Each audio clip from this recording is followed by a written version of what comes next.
Live, live, live. We are totally live to an audience of at least four.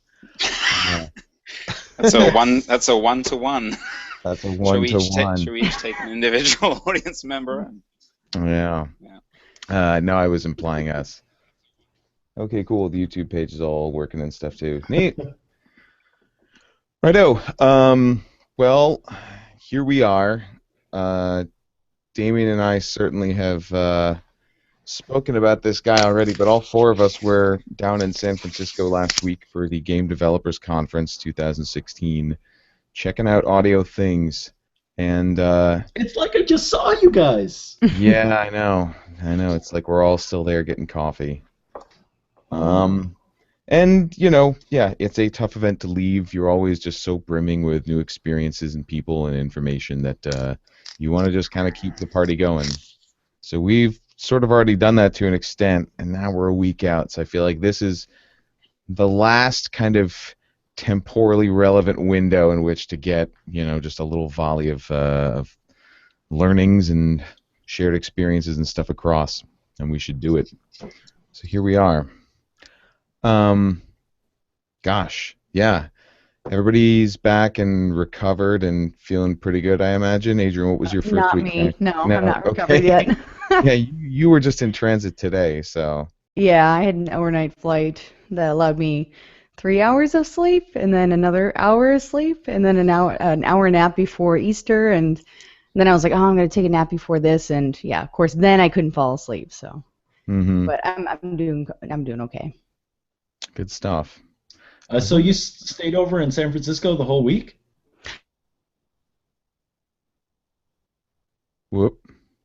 Yep. She's so tired that her computer just gave out.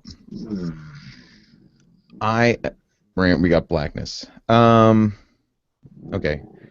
I'm wondering too, for the sake of this YouTube channel, because I've never done this before.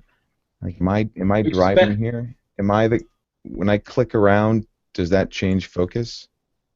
No, I think it's amplitude based. It's amplitude based? Yeah, it is. I would hope. And it looks like Adrian's back.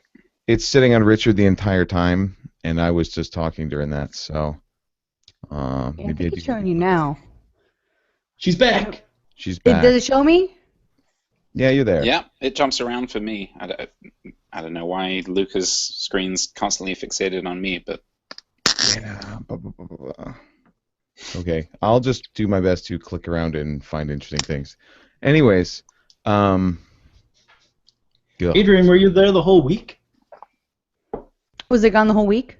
Yeah, it's San Francisco. Yep. Yeah, San Francisco, if I can speak. And then on the 20th, let's see, that was Sunday after GDC. Then I flew down to San Diego from then until last night. Yeah. Gotcha. Yeah. Cool. So a lot of nights in hostels, and I think I'm going to swear them off now. I'm kind of tired of them. Yeah. I'll say it ain't so. I know. It's the only way to GDC. At the end of this year, you'll be doing your taxes, and you'll look back on this month and go, I didn't really sleep at all, but gosh. Yeah. $200, yeah. One of these days we'll be real human beings, but until then, we've got hostel rates.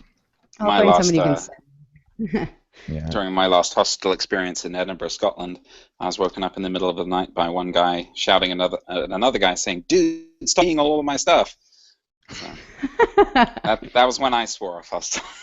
You had it relatively easy, man. You couldn't come into Sight Glass on that last Saturday, and I saw a photo of you just chilling out in a Snuggie. I mean, a Snuggie was not something I would have gotten to bring down and rock in my hostel. Topher and I we were living frugally, and it was rough, but it was better going with he and I in one room than just a bunch of hostel randos.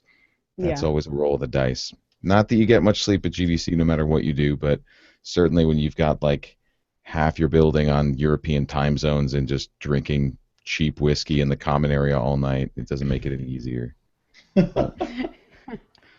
Almost doesn't make it worth it either. I mean, to pay a lot for a place to stay for 3 hours a night.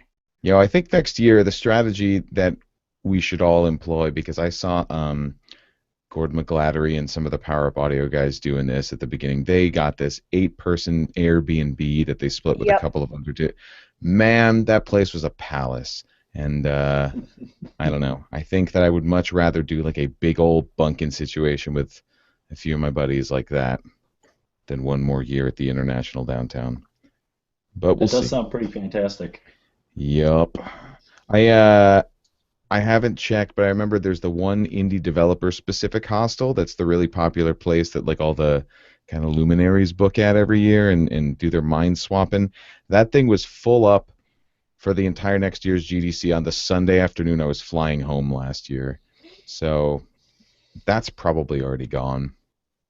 Airbnb's probably not, though. Incredible. That is one tip that I heard coming out of this GDC was that you can book a hotel at any point, right? We already know when the dates of next year are, and most hotels have a zero cancellation fee up to 24 hours before your reservation starts. So if you even think that you're going to go, maybe you want to just book it right now. Oh, cool. I think I just fixed autofocus. Yeah, I did. Great. So now nobody will have to look at me leaving it on Adrian sneezing or me drinking from a glass of water. Yeah, no, that's all we saw. That's why I muted it. Sorry. Okay. Thanks, Jack Menhorn, for the pro tip. Jack, who couldn't be here with us this year and was sorely missed because he was busy actually making games. Anywho.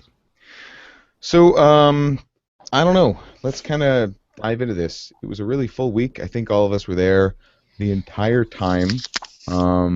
It started off with the Sunday meetup that Richard, you mostly threw together at Brewcade there, and that was kind of gnarly. I only got to go in for half an hour of it, but that really sort of was the pace car for the whole week in terms of attendance. Well, and hey, like super panic right up until the beginning, because how many reservations did you have? Well, based on the previous year, we were thinking maybe 30 to 50, and then something happened, and we got, by the end, I think it was over 270 RSVPs. Obviously, we didn't imagine that many people would show up, but we wanted to prepare for that, potentially 100-plus people. So the original venue, which was going to be, the Samova Tea Lounge by the gardens at the conference center, was no longer feasible. So we sort of had to scramble a bit to find an alternative. So I thought, let's do a crawl and have 4 potential venues that we could spill out into. But in the end, I think probably somewhere between, around 70 people showed up. So the one venue over the period of time worked out. But yeah, it was a little stressful. Yeah. Did you end up crawling anywhere? I mean, it just kind of hung out there, right? Pretty accommodating. Yeah, we started there, and then basically the idea was if it filled up to spill out into the other venues. But I kept going every now and then to check at the other venues, and no one was there. So, it sort of Brewcade filled up, but it never got to a point where it was like, okay, now we need to spill out. So it worked out. Yeah. Nice. It was yeah. Oh, we were there long enough that, yeah, it seemed like people kind of came in and went naturally. So it never felt like, oh, we are totally packed, or, oh, nobody's here. It was just kind of like people had a natural rhythm for when they were arriving off their flights. Yeah. Yeah, it was a heck of a way to kick off the week, and I didn't make it. My flight came in a little later, but then people piled out to House of Shields after that. And it was cool to catch the good vibes coming off of folks who had been to the Brewcade and were proud of their stickers representing for Designing Sound, and it was cool. What is that? House of Shields. It sounds like a Netflix original series. Doesn't it? Yeah. It is the coolest. I like that place a lot. I haven't done enough drinking there, I would say, at the past couple of GDCs, because every time I go, it feels like this really nice kind of dimly lit place full of like these neat bespoke cocktails and like good beers, and it doesn't hold so many people that it could really ever get too loud. It's just kind of got like a nice vibe to it. It's not too classy, but it's not divey, and it's just sort of far enough away from Moscone that I don't feel like it jams up with the GDC, rush. It's kind of like 1 or 2 blocks outside of the comfort threshold. So sounds like Goldilocks would love it. Yeah, basically. Yeah, Goldilocks' preferred place to to drink while at the conference. Sounds just right. And it has wonderful, like, moody lighting outside of it, too. The sign is this, like, awesome red, just kind of, yeah. I snapped a shot of it. It looked pretty pro, but I didn't really have to do anything because they're just so cool. So, yeah, House of Shields. The Death Star of 2017, calling it now with an early prediction. Yow. Switching it over. Yeah, no, nah, that's not true. The Death Star will never die. No, they've got that carpet. It counts for something, man. The carpet and the couches. Yeah. Jack points out that they have good hot toddies as well, so that's definitely something in House of Shields' favor. Damien, I know that's like your preferred recovery libation of choice. It is the warm, the mellow, the whiskey. You can't go wrong, really. Yeah. Hair of the dog. Yep. And so that was Sunday. It really felt like everybody just kind of off to the races. I mean, lots of folks there without even knowing what they wanted to do audio-wise on Monday, besides the fact that sight glass was going to be a thing, which it was, again, certainly.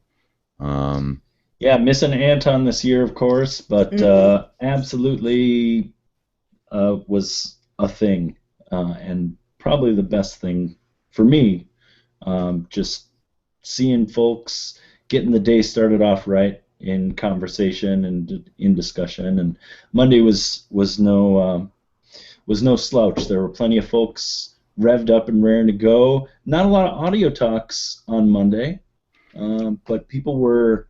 That's the thing. I mean, everybody was already there and just kind of queued. It's like, I mean, I came down midday Saturday, and it didn't feel too early. I mean, there was still this circling kind of cloud of people on Twitter like, all right, I've landed, and it's probably beer o'clock because it's rainy and it's really gross here. Like, everybody is just there for the long haul this week. Even though, like you said, Monday is relatively barren of audio talks. I think there were one or two. But yeah, just in keeping with the ridiculous attendance of that Brookade Man, Sight Glass was jammed up every single day up until the trailing Saturday afterwards. I don't know. I've only gotten to go for the past few years, but it's starting to feel it's not too big. It's definitely starting to push on the edges a little bit. Yep. And it's the right space with the right vibe, and I think we'll keep having it there as long as they continue to graciously serve us, and it's the for Anton and I, we started the podcast coming out of GDC years ago, 2008, 2009.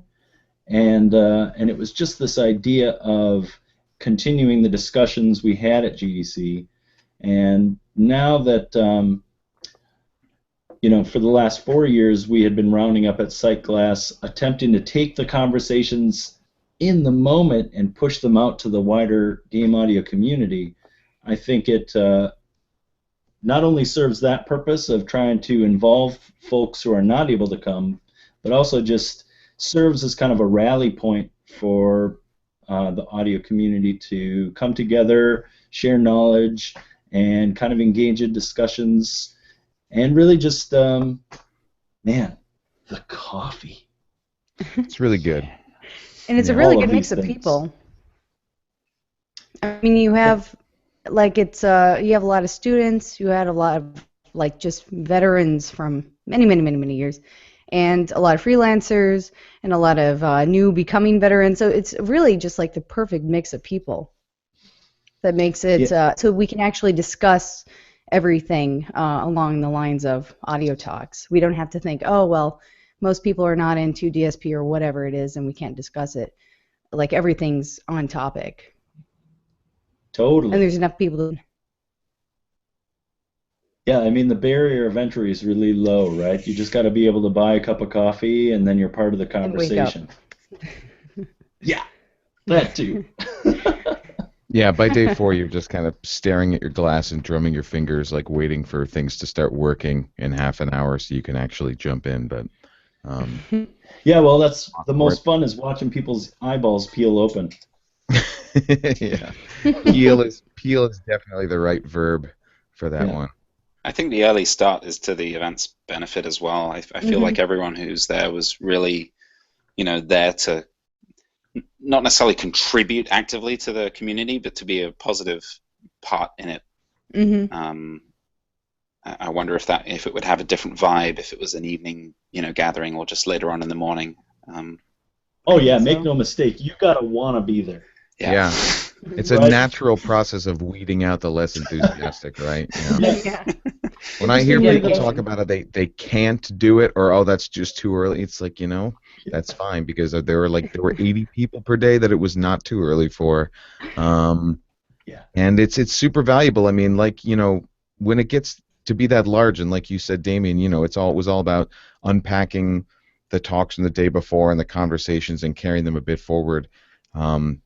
This year, more than ever, I noticed that Cyclass can really be like your one-stop shop for just taking in the entire conference. I mean, you didn't buy a pass proper this year. You spoke, you had one, you'll be in the vault, but you just kind of showed up and let everybody bring back the learnings, right? Like, how'd that work out for you? It's true. I mean, I have endeavored to do that every year, and thankfully have been engaged at GDC proper, and speaking or working as part of a roundtable.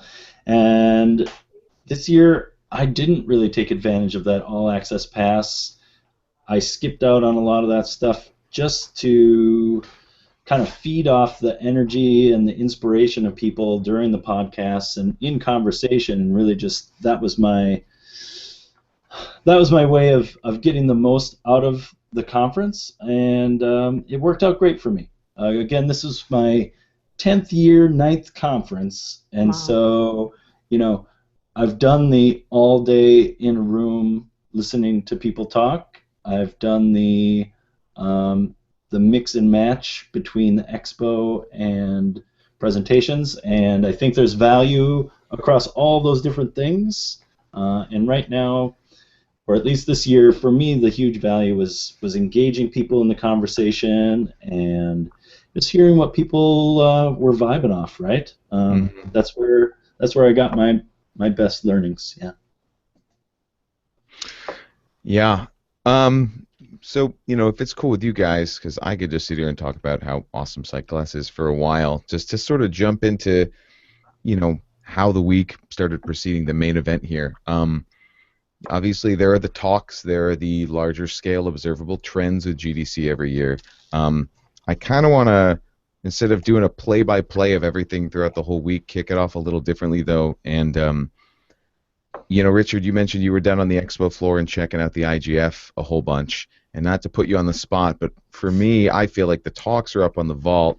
I've also discussed the talks I've seen with Damien a whole bunch of times, and I'm sure we'll go into a lot of that. But, Varun as well, who couldn't be here directly, but wrote up a piece sort of on his experiences working the floor most of the time this year, and on his thoughts about VR and where it's going. Like, what was it like to, kind of survey things from down there? I mean, did it feel just super trade showy? Did you get to dig into some really cool games? Anything you spotted?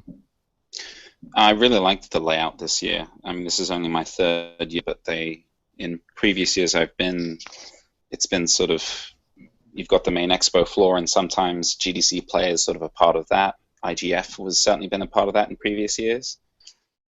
Whereas this year you had the expo floor, which was a lot more commercial, people offering their services to developers or the big names showing off their latest tech. And then in a separate space, you had GDC Play, the IGF, alternate controller segment, and then also the careers and meeting space in North Hall. And I really liked that setup because it felt like there were two separate vibes going on.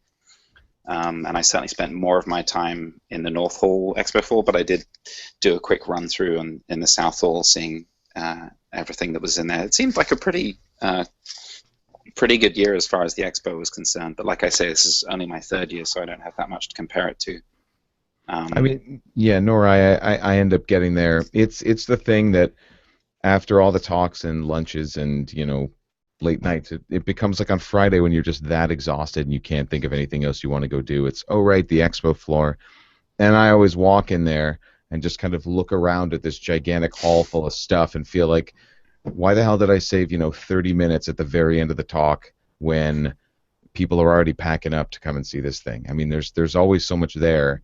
I just tend to deprioritize it, but just in that half an hour I got to spend down there this year, I basically just Wise Audio Kinetic booth in and out, and it was a super rich learning experience because Martin from Playdead happened to be there, and he was like in the middle of a demo, and like I think I lined that half an hour up just right, but I always feel like, man, I could easily spend a day or 2 days in here just seeing what's there. Yeah, I'd be really curious to try it from the other side. Well, and on the Audio Kinetic side, or any manufacturer that you work with their tools on a regular basis, it's I don't know. I really enjoy meeting the folks behind the software that I'm using on a daily basis, right? Feel lucky to have developed a relationship with a lot of folks, not just on the Audio Kinetic side, but over on Firelight as well, or met with Nicholas Fornell from he was helping Cryware out, talking about their ADX2, and so I think huge value in just getting to know the folks behind the software that you're using. There was Timo from Steinberg who was showing off the Wise Nuendo integration, and at the end of the day, it's like one of my takeaways is that software is going to kind of come and go. Tools, games, projects, they're all going to kind of ebb with the tide of each year's releases, but at the end of the day, like, the people behind those things are the people you're going to keep seeing, whether they're working for developer A, B, or C today, or off freelancing for themselves tomorrow. Yeah. And that's, I think, again, maybe just continuing to hammer on my GDC this year, which was really about people. And the expo's great, and I think that, again, like, Luke, you've probably hit it harder some years than others, right? What, the floor? Yeah. I mean, the hardest I ever hit it down there was swinging by the IGF booth and playing maybe 3 things. Like, I happened to go down to the expo floor the year that 140 was there, and I was really glad to have gotten pulled in and checked that guy out for a bit, because that's a very important game audio-wise. But more than that, it's a little bewildering. It is kind of like a jungle down there, and there are all sorts of other corners of GDC I never really get to explore. This year on the top level of South Hall, they had the whole Samsung kind of area set up. There were just VR demos everywhere you turned this year. And from what I heard, really long queues for all of them. I didn't bother waiting at any of them, because for me it's like, it feels like PAX. I mean, why show up to a place to spend 3 hours to try a thing I will probably be able to try in a couple of months? I mean, it's not going to change that much. I might even spoil it for myself, And that's just more time than I want to spend in line when the week is so precious, Yeah. I think you hit on something there. It is a kind of PAX. There's a PAX parallel where it becomes, is this about the education? Is it about presentations and roundtables and development?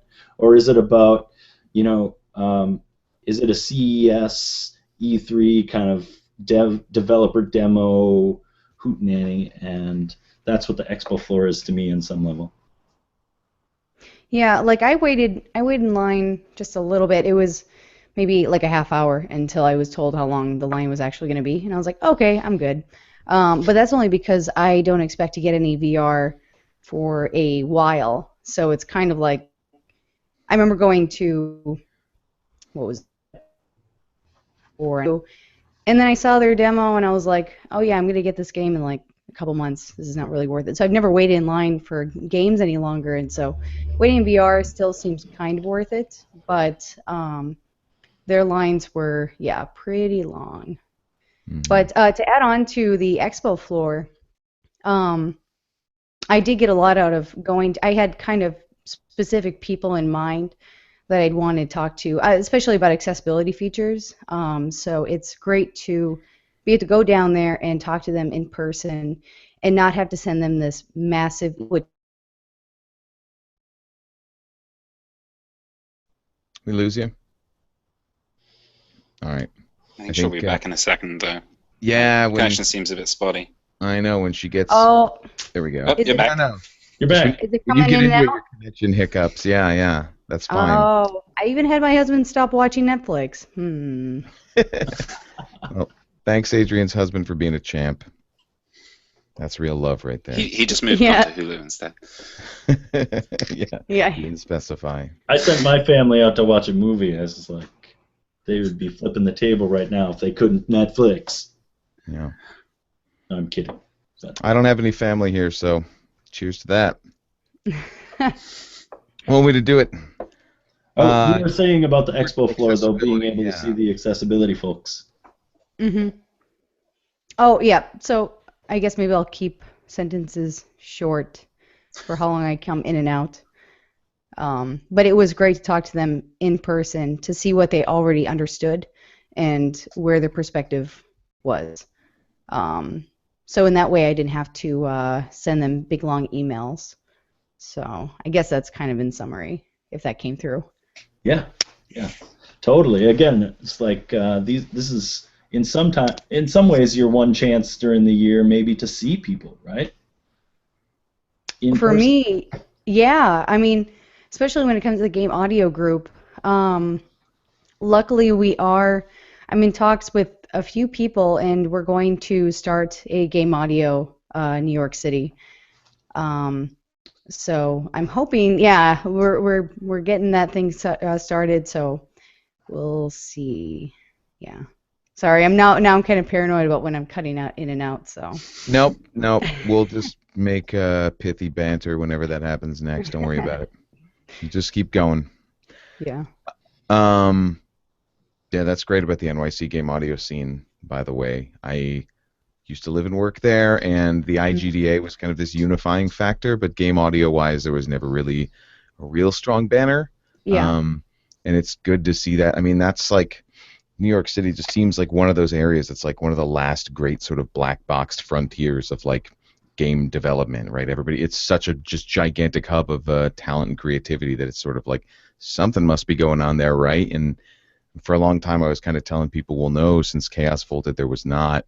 Yeah. I imagine NYU's got their game center and all the indie stuff's going off. But I just met, I'm an idiot and had no idea that Avalanche, who did Just Cause 3, are kind of pulled from the bones of Chaos, amongst others. And there's awesome, profitable AAA dev going on in New York now. So that's a thing. Yeah, Jason Cantor and Dominic. I'm trying to think of the other people on the team. And just a few other, definitely indie. But, it's about convincing people that they don't have to go to Seattle to be in game audio. Because at least from even the students I've talked to, that's mostly their impression. So I know Minneapolis is in a similar boat where they have initiatives to keep people in Minneapolis. Nice. So that's kind of what we need. But, of course, New York has so many other venues to go into that pay a lot more when it comes to commercial. So, I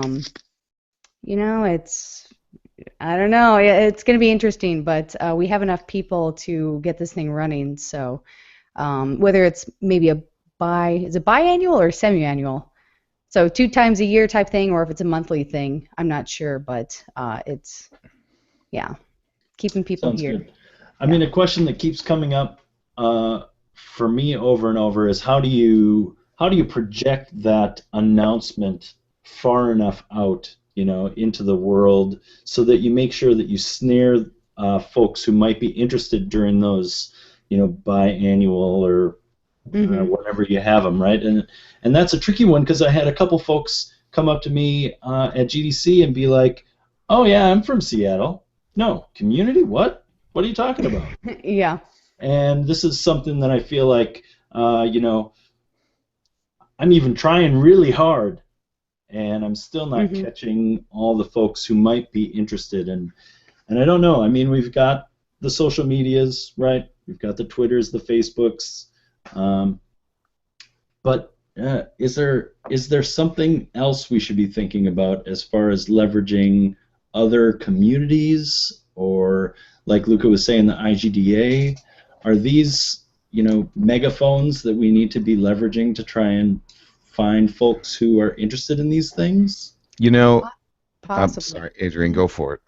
Oh, I was just going to say, well, possibly, because what the approach I'm taking is that we need somebody who people are interested in hearing from to be kind of the flagship and a venue that people are interested in going to for this first meetup. And then once we have that set, then to broadcast it out there. And, of course, with the posted design sound. And then we have it's not actually IGDA, but it's Playcrafting. They have one in San Francisco now, but it's another developer community, and it was 300 people last May, and this last expo they had was 700 people. So it's growing very, very, very quickly. The only thing is I've taught in still very few audio, but the people who are going to Playcrafting have their audio people, and a lot of people export, but it's still a good way to get the word around. Yeah, that sounds great. I think word of mouth is key, especially with smaller local meetups. But with that, making sure everyone who attends understands that that is a key component of spreading the word. Yeah. We have a small local group here that meet up once a month, set up by Dren McDonald. And every time he reaches out, he always encourages people to, if there's someone you want to bring them along, add them to the email list here. And I think, it's on the onus of not just the people who initially set up the group and, get it running, but everyone who attends to try and breathe new life into the groups. Mm-hmm. I was just thinking, it might be useful as a tool to get some of the universities that are feeding folks out into these game audio communities, kind of supporting them and passing the word around themselves. I mean, NYU definitely has a games studies program going on at this point. They even had like ITP and some interesting kind of electronic music, interactive audio sort of stuff going there back when I was there, and that was quite a while ago. And there was really no advocacy there for sort of grouping folks together and creating the scene. But I mean, if those are the hubs from which all these people that are like stuck in a city after they graduate are coming from, that could be like a useful rallying point, as opposed to a lot of folks go through, a program in down in Savannah in SCAD or something, and then get out, and instead of everybody who's still around banding together, they just look at the internet and Seattle as being the loudest, and so they imagine that must be the place to go, and it is pretty cool, but certainly. Yeah, and luckily we're going to a lot of events are held at NYU in the Game Center, and there's another group called Brooklyn Gamery. They primarily do game jams and different events, and they're well connected within the scene too, and they have a few game audio people. So it's just finding all the groups that are keeping people around, and all the groups that are interested in people, and letting them all know. And especially since it's not like this is going to financially benefit anybody. This is just us wanting to get together. It's very easy for people to just recommend it or to bring it up. Yeah, totally. I mean, again, I think of East Coast, I think of pockets of game audio at Berkeley. I met a bunch of smart folks from Rochester, New York. Yep. And it's like, so there's all these tiny little pockets, and New York seems like a great catalyst for pulling everyone together. Yeah, when you get to Boston and Rochester, it does become a long drive for them. So I was actually talking to the Rochester people,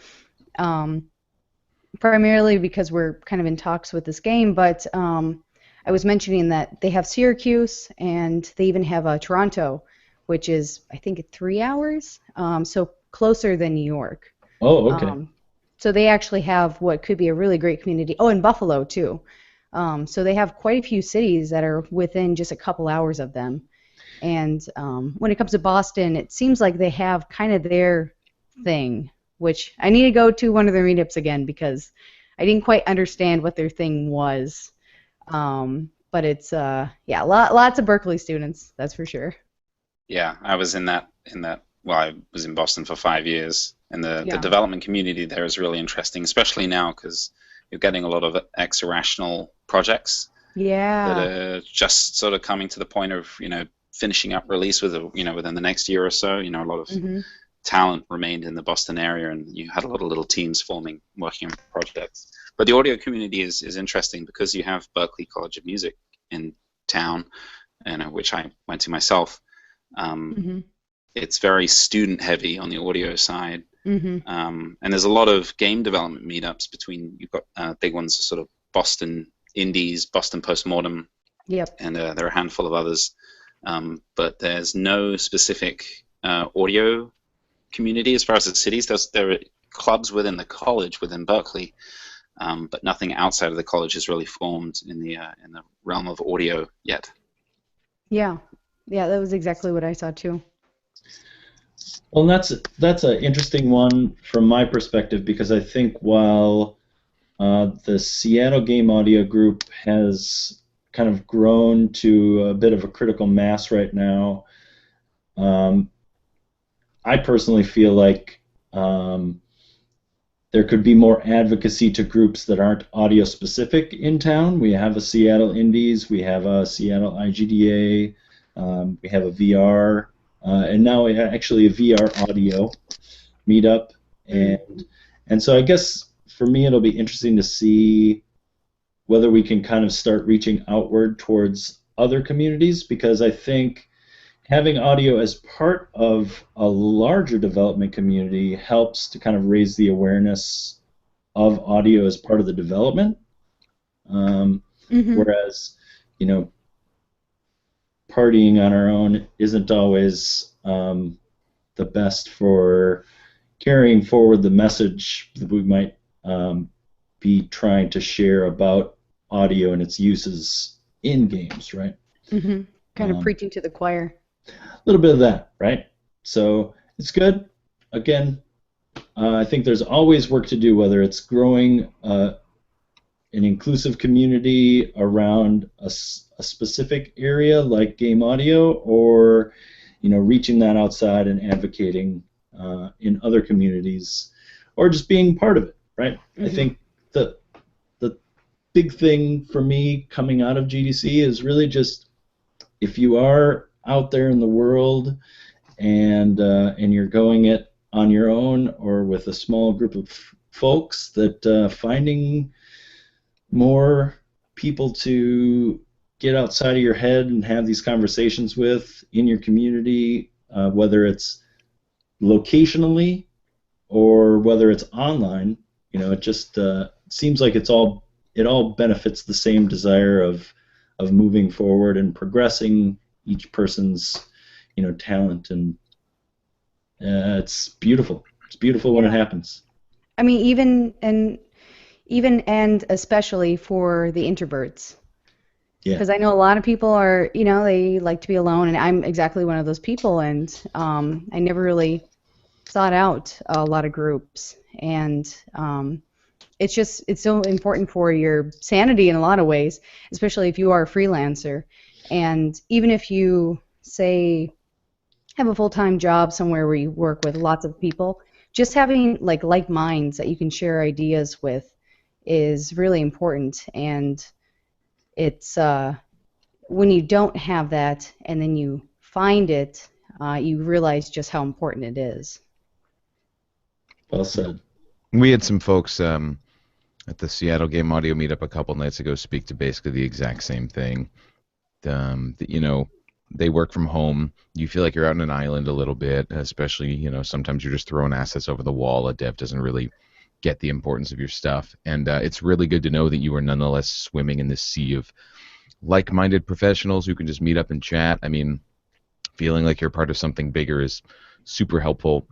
Hmm. We generally don't do super well in isolation as a species or as individuals. It's good to have that stuff there. I think, this like fostering a community discussion, Damien, I've seen it come up with you several times as a common theme because you're sort of looked to as this lightning rod of the game audio community generally, just because you and Anton basically like put the flag on the moon, as you said, several years ago with this podcast. And I think that there's, a lot of potential for exploring this, maybe even like in an article series or maybe even a whole month on the site. It's definitely a tricky topic, but yeah, I feel like I'm running into this a lot over the past couple of years. You know, when you've got GDC feeling like such a just gigantic group hug get together of everybody, people leave, and then it's a bit of a calm down to go back to wherever you're working, you know, remotely, and feel like I don't have that anymore. And certainly the answer is not just we'll move to Seattle. I mean, you know, that's not something everybody should do. And Jack points out that he just basically fostered a community in North Carolina based on a suggestion from Damien, and he feels that's why he's employed now. Probably he's also talented and good to work with, but you know, Topher and Troy are getting some work done in Minnesota as well, and I don't know, really cool thing to explore. I don't really get how it works either, but it would be great to see all sorts of mini kind of GDC game audio type things sprouting up all over the place. It feels like it's starting to happen. Totally. You know. I'm all right. Curious for those of you, you know. Sorry. Nope. I was just trying to make a big unwarranted segue. Go for it, man. I was just gonna say, you know, I'm coming from overseas and having graduated college just a couple of years ago. How has the sort of social side of game audio developed over the, you know, past 10 or so years, or even over the past 5 years? Are all these sort of meetups, is this a recent phenomenon, or is there sort of been this community established for a while? Because, you know, when I speak to people who work in other spheres of development, they're often surprised by the number of, you know, groups or meetups or the community that we have within audio that often seems just isn't present in other areas. I mean, Damien is like a more accurate long-term historian of this stuff. I mean, I really just started doing game audio, I guess, professionally, or at least telling folks that's what I was going to do with myself, you know, in 2012. I went to school 2011-ish, so I've been lucky to sort of only ever live in a world in which these communities were there. I mean, I found early episodes of the Game Audio podcast right when I started in my school program in 2010. So, you know, the barest foundations were kind of already going at that point. But, yeah, so absolutely I can say in the last 5 years, I mean, it has accelerated like freaking crazy. You know, Seattle already had a bit of a thing going. When I first moved there trying to start looking for work, some of the guys from ArenaNet, James Zackley and Drew Cady, had a Seattle Game Audio forum going that was lightly maintained, and they hosted a meetup or two. There was a presence. Certainly Damien bolstered that presence when he came to town, because that's just, you know, what he does. But it's crazy. I mean, the amount of steam this thing has gathered in the last couple of years, I don't really know where it came from. It's like a combination of great press, community building, more schools jumping in on the action of saying this is a thing you should go and do. Games that are very, like, you know, spearheaded by wonderful audio, getting accolades for it, and then that sort of makes the case for more devs wanting it, and then they want better sound designers. It definitely feels like we're, you know, on still kind of coming up the roller coaster here. And I don't know, but before that, Damien, I mean, I can't imagine what it must have been like, but.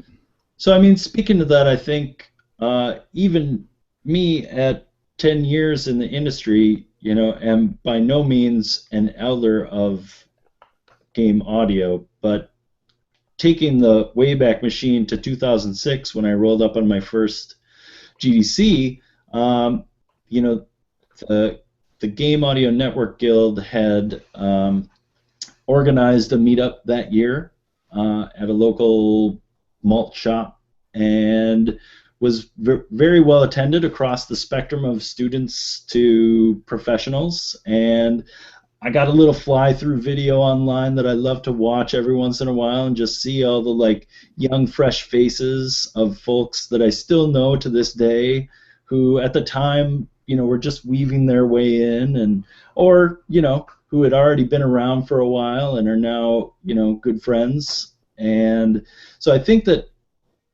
I would give no small amount of credit to the organizations of the IASIG and the Game Audio Network Guild for cultivating that community even before, you know, before this recent surge of community development. So it was a big deal. to step into that and feel like there was something. And I'm not sure over time, certainly, Gang has cultivated a community around their membership with regards to various meetups they have done in LA. They did one in New York during an AES once when I was there in 2009. And I think the key takeaway for me is that those meetups that they would sponsor were driven by members of their organization. And those were things that those members wanted to, again, put the flag on the moon, bring people together, and rally around the common flag of game audio. And to me, it seems like whether you're doing that as part of an organization, which historically seemed to be a good way for people to reach those who were interested, or whether you're doing it independently just because you want to engage people in a conversation or as part of a celebration of some kind. I think that regardless, it just takes one person to start making that choice and seeking out others who can be part of it. So, historically speaking, I think it's been going on for a long time.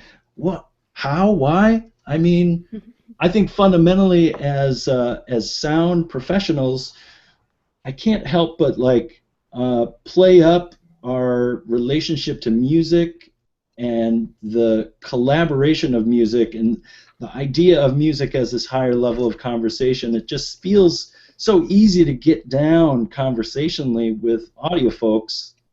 We all understand this kind of improvisational riffage that comes from speaking with like-minded folks. And I don't know, my example is pretty abstract, right? It's like that each of our voices is an instrument in the choir of game audio, right? Mm. But I guess I think there is something fundamentally to that. We just can get down way faster, in my opinion. But that's not to say that it doesn't happen outside of game audio. That's not excluding or trying to put a gold star on our community. I think we have this. We just have a great thing. It's cool. We have just so many people who are willing to put themselves out there, and I think that's very important that people are willing to. I mean, I learned, I came from film editing and was like, I kind of like audio better, and I want to learn more about this. And I'm going to write about this for the article about my perspective on meetups, but it really was the AES meetup. So not even GDC, but AES. And having Sean there, who was like, you got to meet Damien, you got to meet Gary, you got to meet all these people. And Leonard, who was like, let's keep talking about this, and Martin, and just so many people who were, I didn't know anything, and people were willing to talk to me, get me in touch with people, and kind of like I felt like take a risk because they didn't have any I guess like demonstration of my character besides just some conversations. They didn't know like my work or anything like that, but it was still like, let's just get people in touch and not be about this person has to be the most talented person for me to get them in touch with the person or the information or whatever it is that they need to get to where they want to go. And I know, I thought that was really important. Totally right. Well, out again? No. No, not at all. I mean, however we got here, there's no question now that the game audio community is definitely a juggernaut that's got a lot of momentum behind it, and I mean, it's really cool. You got to credit Designing Sound for a lot of it too. I mean, them yep. and that's how I found about the meetup. Yeah, that's probably one of the first resources I found. That and old school, social sound design, rest in peace. Really good early kind of rallying points for the current movement, I think, that we've got going on. Yeah, well, let's just name check Miguel, the guy who started designing sound then before it was usurped by a bunch of young, fresh folks. But The again, hell are we doing? it takes a person. It takes a person to build a community, and it takes others to lead that charge after they're gone, right?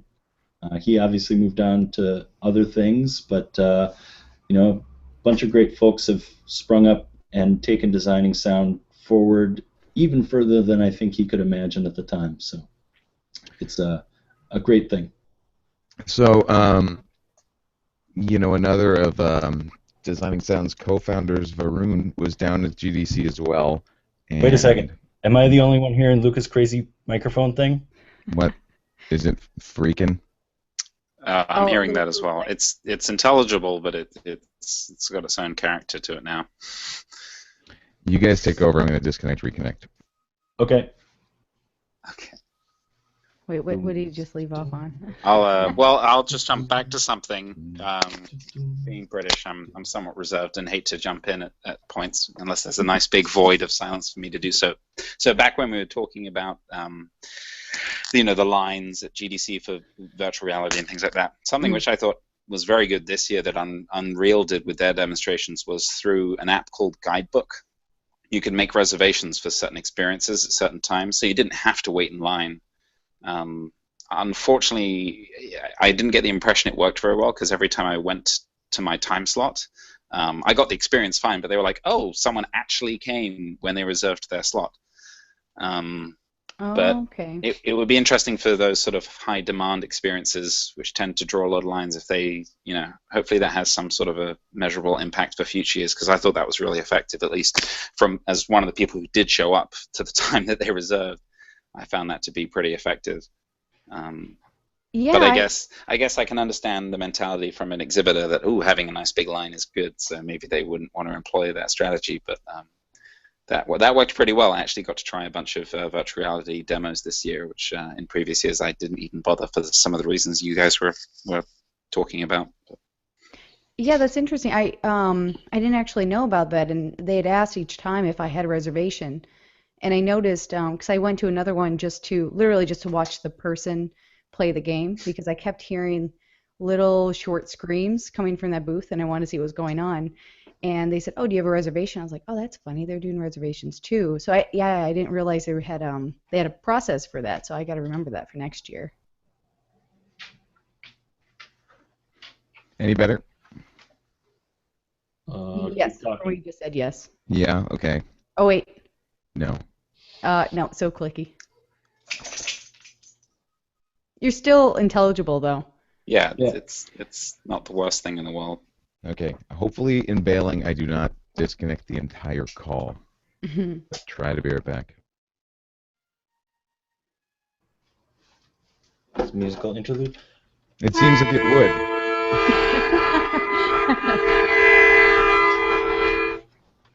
Test pattern. Luca, you were going to say something about Varun. Yeah, I was until I turned into a robot.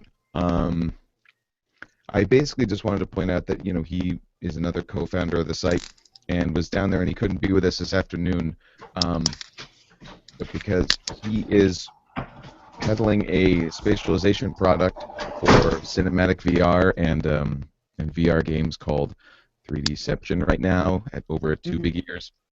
And so he was down there from a totally different perspective from the rest of us, just in hotel rooms the entire time, just giving demos nonstop over the whole conference. And I told him to chip in a little bit of his perspective since he couldn't make it. And he started kind of talking a little bit about the experience of just being a demo guy the entire time, and then just sort of started going off about the current state of VR, where it's going. He clearly has a lot of thoughts on it. And one of the things that really caught my attention is, for as hot as VR was this year as a discussion topic and a trend, it's kind of tough to remember that the Oculus Kickstarter closed out just 3.5 years ago. So all of the billions and billions of dollars in crazy hardware R&D and hype and cultural awareness that's spread out from this rev of consumer VR has really just been 3.5 years. I mean, that's a blip on the radar, and yet it was a gigantic presence at this year's show. So, I went to a handful of VR talks. On Monday, they had their own track as well. Audio was definitely featured in there, but lots of learnings from kind of all corners of VR. And I mean, besides going and doing some of the demos on the floor, did you guys get to go and see any of those talks? Have any impressions, and maybe want to go on about them while I try to reboot my microphone? Sure, I went to one. I went to Varun's talk. He and JP spoke about cinematic VR audio, and their talk was great. They gave a bunch of very specific examples about how VR audio is being attempted right now. That was cool. Some really creative stuff going on. I think I got three takeaways from that one. One is that the software development will enable the creatives, so important to continue investing in software. Obviously, Varun has a stake in that at Two Big Ears, but I think he, envisions that for anyone working in VR audio, just to create environments for people to be able to make those creative decisions with either spatialization or the way that sound is represented. Two, that there really are no rules right now. That really he wanted to emphasize, or he and JP, they will do anything. They will try anything to see if it will work for a given situation. And so, they are the current leading experts. And by experts, we mean they've been doing it for 2 years. And they're saying there are no rules. You got to try everything.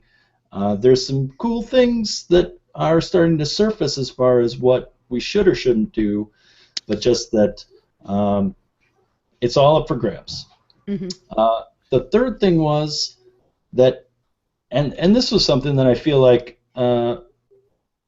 is just resounding throughout game development right now, but especially in VR, they were calling for the sharing of information across creative teams, and that really, this was a part of their talk, and they said, we need developers, experimenters, and creatives to bring back these learnings from the frontier and tell us about what is working and what isn't in your given situation, so that we can learn faster and bring these ideas to market quicker.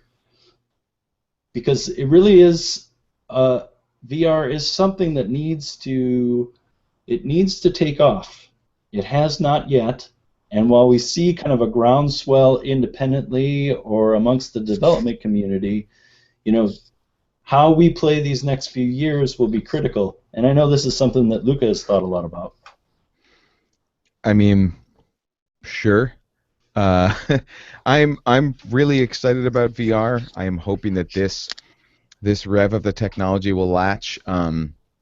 So my roommate works at Valve, and many months ago I got to go and do some of the Vive demos there. It's the same suite that they were probably showing off at GDC last year with like 1 or 2 games. And if you were to go and do the Vive demos now and at GDC this year, I think it would have been that same suite with, again, 1 or 2 others. And a lot of the stuff that seems to be being built for VR right now, it feels it's very exploratory. It's playing with conventions.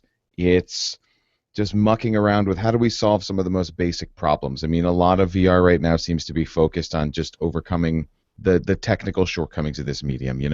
How do we make people not throw up? How do we get people to feel like they're reasonably immersed? Modeling realism and get them sucked in. How do we convey this sense of moving across, large expanses when at the most you're kind of pacing to the edges of a 15 by 15 grid and then hitting your wall. For everybody out there that says, "Man, I can't wait till I can play Skyrim in VR." I mean, how do we do that? We don't know yet. So, a lot of people trying it. Well, let's try this sort of point to blink mechanic, and where you aim a wand at a spot and you're a wizard and you go there, or perhaps you click to walk, like you're controlling yourself in an RTS, or hover junkers, where you're on a floating platform that is sort of moving around in this kind of almost vehicular combat kind of thing. It's so there's a lot of groping and like I said, just kind of really stripping away all the bad ideas and trying things out and failing, because we don't really know how to best use this thing yet. But what I like is that we know that we don't know the best way to use this thing yet. Nobody is, putting one convention down and saying, hey guys, this is how movement gets done in VR, full stop, like we're done. Everybody, even when they accomplish something cool, is saying, yeah, but please continue to innovate, because I don't know that this is the best way. Gord is doing the sound design and composition on Fantastic Contraption, which is like a physics-based puzzler that is launching with the Vive. So it could be said that he is one of the guys reasonably at the forefront of figuring out how VR audio works right now. And he gave a little talk at the Bellingham kind of combined Vancouver-Seattle meetup group a couple months back. I mean, he was laying down some truths, some stuff people really didn't want to hear, and even then, like, he sort of admits that I don't know that this is absolutely the case. When I come down and declaratively say non-diegetic music does not work in VR, maybe, what he actually means is, in my experiments, it feels weird, and I haven't gotten it working yet. But it did not feel like it was saying composers don't try to do it. You don't have to just stick stems to emitters and that's the only way forward. It's very much like, oh, here's kind of a creative wall I ran into. This is different, and like, here's where I am now, but that will not be the last game that does music in VR, and it certainly won't be, the one that everybody probably mirrors, even though it's going to sound great. People are just trying stuff out constantly, and that's really exciting. My only hope with VR as a consumer and big just fan of awesome escapist experiences is that we don't have the hype machine of VR slam so hard that it bounces again, because the feeling to me, when you do these demos and you do get that little hint of presence, which is the word everybody leans on, which is that moment where your brain really believes that you're there, and despite all your second guessing and logic, you suddenly feel like, holy crap, I am standing on the edge of the building, and you look down over it and it's cool. And then somebody says, yeah, now take a step forward, and you won't. Even though it's just linoleum floor in front of you. Like, those moments are cool. And I think, having glimpsed those, the people who try VR, for all of its shortcomings now, are like, we're going to get there. I mean, there would not be, Facebook wouldn't have acquired Oculus, on the manner of billions of dollars. All of this wouldn't be there if we didn't think we're going to get there someday. I would like us to get there sooner than later, because disillusioned consumers and gamers that don't believe in a thing doesn't really help anybody. When the industry takes hits, we all suffer. So hopefully it sticks. I feel like the hype around it is being approached cautiously enough that it has a chance to latch this time around. But who knows? It's really a tough sell right now. It's a real steep barrier to entry, and that's why. And then I will shut up for a bit.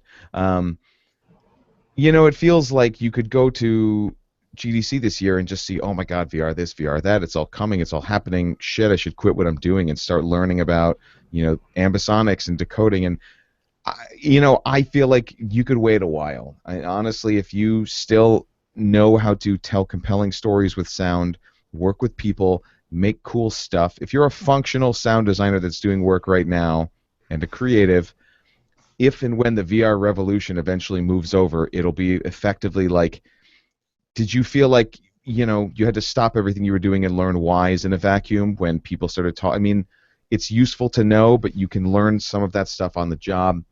And so I would hope that not everybody feels like, I got to bail out of what I'm doing right now and get into VR. If it sticks around, you will benefit from all the people who have made mistakes and failed right now. I certainly don't think it's like it's so hot that it's the only thing going. But I do want to see it there. The thing I find fascinating about VR is just trying to compare it. It's somewhere between development of pre-existing mediums of media delivery and something that's entirely new. and I can't help but compare it to, the emergence of film. And looking at the way people are reacting to these early experiences, whether they're looking over the edge of a building, like I did when I tried the Walk VR demo, and yeah, I felt like I couldn't walk out, or I had to stay on the wire, and other people who are throwing up. And I think it's good to consider the context. You look back 1895 at the Paris exhibition when the Lumiere brothers showed train arriving at a station for the first time. People thought that they cowered and they ran out of the theater. They thought the train was actually coming at them. So the thing I'm really interested in as far as the next 3 to 5, maybe 10 years, is seeing two things. One, how the VR audience matures, which I think is going to render a lot of the current experiments and early projects somewhat, I don't mean this in an insulting way, but sort of laughable in 10 years' time when we look back and sort of reflect on ourselves as audience members and go, oh my God, at one point that really impacted me, but now I look over the edge, I'm like, well, I know it's not there. And I can just walk out. And the other thing is the development of any language specific to virtual reality. Because when you look back at film, things like cutting from one location to another, or just the idea of a cut, was not preconceived. It was not readily obvious. And I think there are going to be similar things that are going to happen in virtual reality where the language of this is going to be slowly developed and defined. So we have, as we do with film, a somewhat, people experiment and push the boundaries and even break them, but there's sort of a general conceived collection of the language of film. And I think we're going to start to see that developing over a longer period of time, but the same thing happening with virtual reality, which I think is fascinating. I mean, this only really happens once every 30 to 50 years. So I feel really privileged to just sort of be able to observe it. Whether or not I'll be involved with it at all is aside from that. I'm just excited to be around for it. It's so cool. I mean, it's really rare that we get to be there for the birth of a medium, and we've kind of gone through this enough times as an entertainment producing culture that, yeah, I think we recognize the conventions have yet to be established. We're going to get there. We don't know the best things to do with it yet, and that is cool. So while it's a bit, stumbling in the dark right now, it is with this sort of end goal in mind. And I want to say my earlier comments about do I need to start learning about VR now as a sound designer and sort of dissuading people from leaping over the fence immediately. That's only to say that I don't think it's going to be sort of the only way to work. It is another required bullet point on your resume to find a job in 2017. But if you want to get in now, it is certainly a good time to do it, because the technological creators out there, Varun, 3Dception, the guys cranking on the Oculus SDK, Varun points out that there are enough people solving technical problems with VR and spatialization and everything right now. And actually what the industry really does need is creatives getting in there and asking what if and just giving stuff a shot, because the more people we get sort of churning, the faster we get to discovering the language of VR. So it's a good time to get in. For all the hype, I still think you don't need to maybe know about it right away, but well, and actually even at CSUN it was kind of a big thing too. There was a talk I went to, and it was they used VR, the Oculus, as a navigational system to basically train. It was partially a training system to help people, blind people, navigate the T system, or the T line in Boston. And I'm trying to think of the other applications, but there were quite a few talks on it. So even on that side of it, the non-creative side of it, and more the tool side, people are starting to pick it up. And I actually think that it might take, I mean, it is deciding what medium it fits into, but I actually think it might take some very social application of it to really take off, kind of like Rock Band or even the Wii.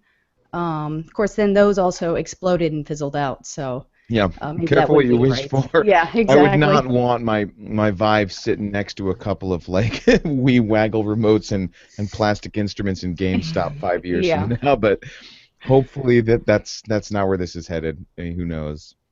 Yeah, with Facebook, I don't know.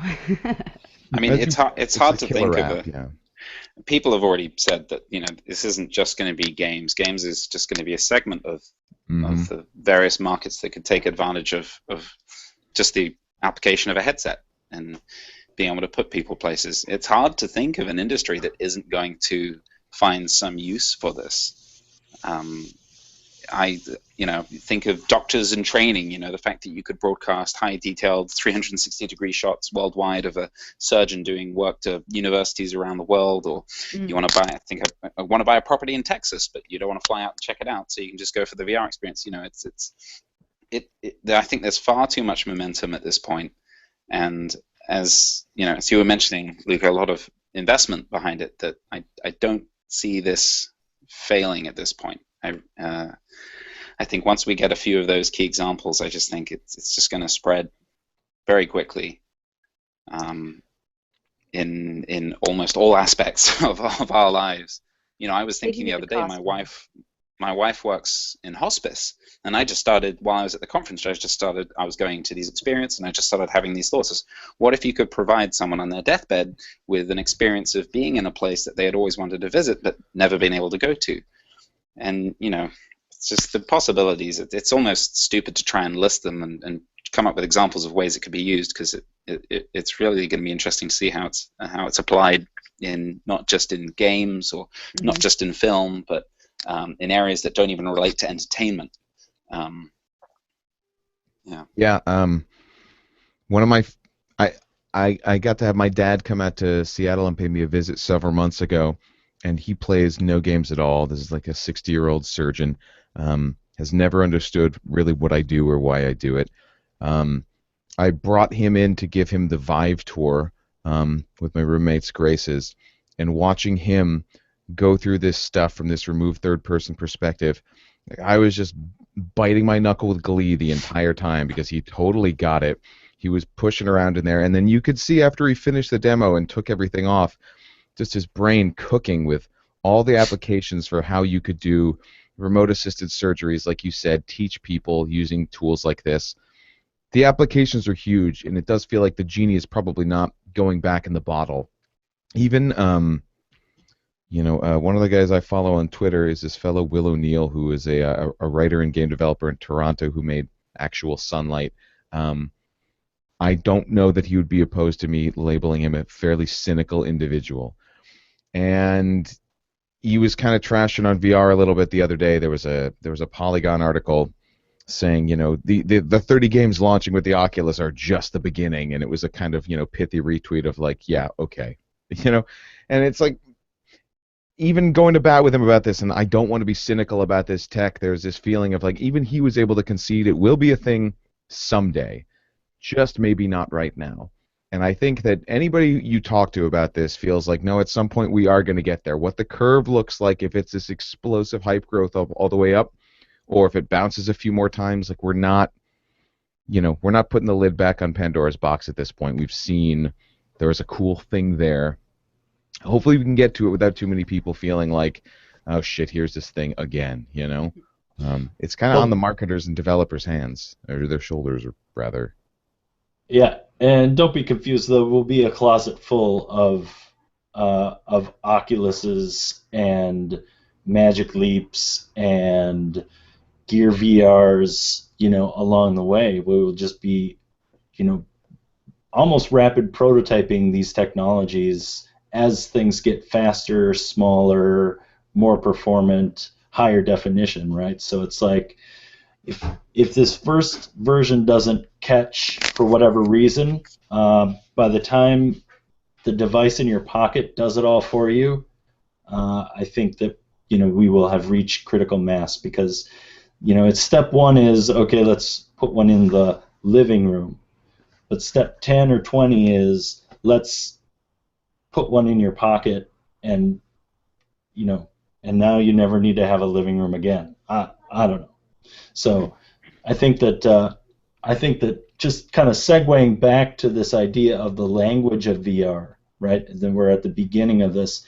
What kind of ties into that as well is the vocabulary and how we talk about these things. I mean, it was like all of a sudden spatialization became a word that everyone needed to know, right? Or ambisonics been around for 30 or 40 years was all of a sudden a buzzword, and I guess I want to use it to segue into something that I thought was also really forward at this year's GDC, and that was Eric Robinson's coining of the term proactive audio to describe the flow of sound from an audio engine back to a game engine to be utilized. And that means things like bars, beats, and other musical-based information, as well as amplitude-based information, or even duration of wave file information.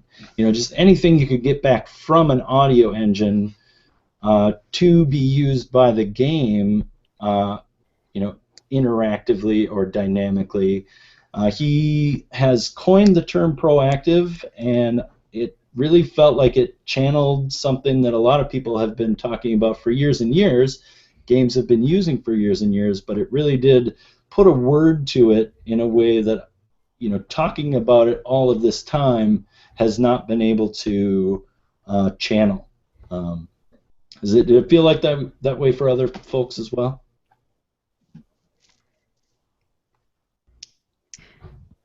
I mean, go for it. I've already. This is like my third go around of hammering these points, so I'm happy to let you guys jump in. I'll be brief. I think as far as a term, I think it's pretty effective. I think I wonder if terms like proactive audio maybe separate, because I think what we're hopefully moving towards is having the audio system just be part of a more homogeneous game engine, as opposed to being seen as this separate component. So I think I have no problems with the term. I just wonder if there's going to be, whether it aids that movement towards more inclusive design on the system side, as opposed to sort of having audio remain this separate thing. I don't think a term can be that influential. But I wonder if I hope that progression. I think it's a part of this progression, and I hope it keeps going in that direction. Yeah, I think it also speaks to kind of like what we were talking about before at the beginning with am I cutting out with the different communities coming together, because I met Eric Robinson in Boston a couple of years ago, and that was when he was still in the, I don't know, he was pretty far along at that time, but he hadn't announced anything. And he's on the programmer, the Unity, they have the Boston Unity group, the bug group, and so here's another community that I'm not really sure what his awareness was of the game audio community, especially at GDC. And so it just shows how important it is that when we do have people in other realms advocating for audio and its uses, and from different perspectives than ours, it can really just be extremely powerful. Yeah, I think that's a good perspective. Go ahead, Luca. Just to follow up on some of Richard's points, I want to say that being able to kind of finally throw a lasso around this label here is a huge thing, because it makes it easier to bring up exactly what we're talking about. It makes it a much more straightforward conversation from sound designer to developer to say, this is what I'm sort of trying to do. Once we label something, it becomes way easier to discuss it, shape it, keep it in mind. This stuff's been done before many times over the years.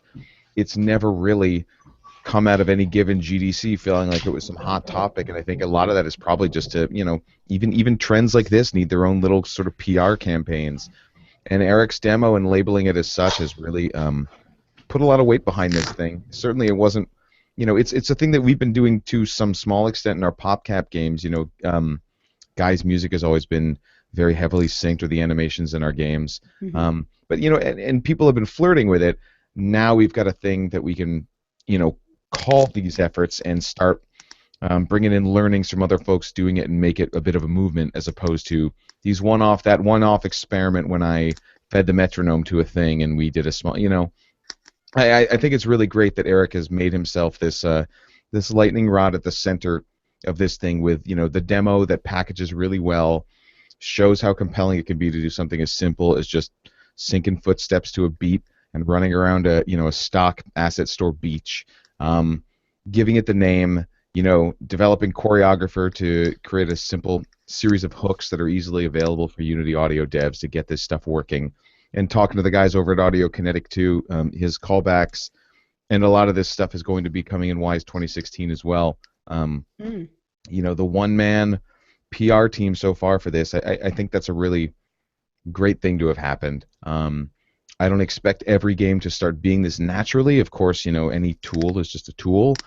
Not every story needs to have, footsteps on beat or trees pulsing to the rhythm of the music. We don't need a bajillion res clones out there or anything. We're re-releasing it in HD anyways, and for VR, which is going to be fucking rad. But it definitely it's come out of it as a trend, and it's cool to finally have this label for it. The time feels kind of right too with the way that tools have started to kind of democratize themselves, in that freely available game engines coupled with audio engines, or with audio engines bolted on the side, now have a kind of standard